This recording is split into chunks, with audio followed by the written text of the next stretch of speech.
بسم اللہ والصلاة والسلام علی سید الانبیاء والمرسلین قال اللہ تبارک و تعالی فی القرآن المجید والفرقان الحمید یا ایہا الذین آمنوا کتب علیکم الصیام۔ اللہ رب العالمین نے فرمایا کہ ایمان والوں پر روزے فرض کیے گئے ہیں۔ میرے عزیزو، اللہ رب العالمین نے روزوں کی فرضیت کا مقصد بھی بتایا کہ رمضان کے روزے ایمان والوں پر اس لیے فرض کیے گئے ہیں کہ وہ متقی بن جائیں، ان میں تقوی آ جائے، اور تقوی بندے کو اللہ کے قریب کر دیتا ہے۔ رمضان المبارک کا مہینہ وہ عظمت والا مہینہ ہے کہ پورا سال بندہ اللہ کی رحمت کو تلاش کرتا ہے، کبھی نمازوں میں، کبھی سجدوں میں، کبھی نوافل پڑھے، کبھی قرآن پڑھا، حج بیت اللہ کو چلا گیا، عمرہ کر لیا۔ رمضان المبارک واحد مہینہ ہے کہ اس یعنی پورا سال بندہ 11 مہینے اللہ کی رحمت کو تلاش کرتا ہے، اور رمضان المبارک میں اللہ کی رحمت اللہ کے بندوں کو تلاش کرتی ہے۔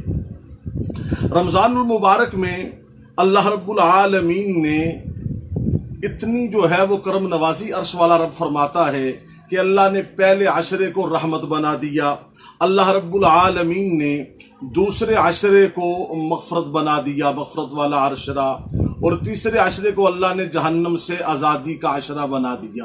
تو رمضان المبارک میں بالخصوص یہ کریں کہ اللہ رب العالمین راضی ہونے کے لیے تیار ہے، اللہ تعالیٰ راضی ہونے کے لیے تیار ہے۔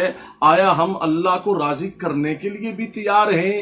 یقین جانیے ہمارے منانے میں دیر ہو سکتی ہے، اللہ کے ماننے میں دیر نہیں ہو سکتی۔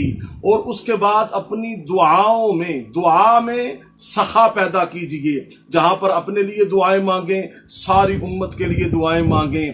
بلکہ اب جو کورونا وائرس کی وجہ سے دنیا کے حالات بنے ہوئے ہیں، اس میں ساری دنیا کے بغیر جو ہے وہ رنگ و نسل کی، جو ہے وہ مذہب کی تفریق ہے، مسلمانوں کے لیے بھی غیر مسلموں کے لیے بھی دعائیں مانگیں کہ اللہ رب العالمین ساری دنیا سے رمضان کے صدقے، قرآن کے صدقے، شب قدر کے صدقے اللہ تعالی ساری دنیا سے اس وبا کو ختم فرمائے، اور بالخصوص اللہ رب العالمین بیت اللہ کی رونقیں بحال فرمائے۔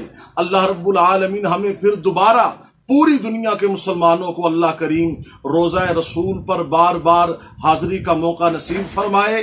اللہ دونوں جو ہے وہ حرمینوں کی رونقیں بحال فرمائے، جہاں پر آپ عبادات کریں، اللہ کو راضی کریں، وہاں پر معاشرے کے جو غریب لوگ ہیں، نادار لوگ ہیں، ان کا بھی خیال کریں، ان کا خاص خیال کریں۔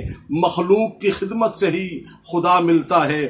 اللہ رب العالمین پوری دنیا کے مسلمانوں پر، اور اللہ رب العالمین ہمارے وطن عزیز ملک پاکستان پر اپنا خصوصی رحم و کرم نازل فرمائے، اور اللہ تعالی پوری دنیا کے مسلمانوں کو اور پوری دنیا کے انسانوں کو اس وبا سے، کورونا وائرس سے نجات عطا فرمائے۔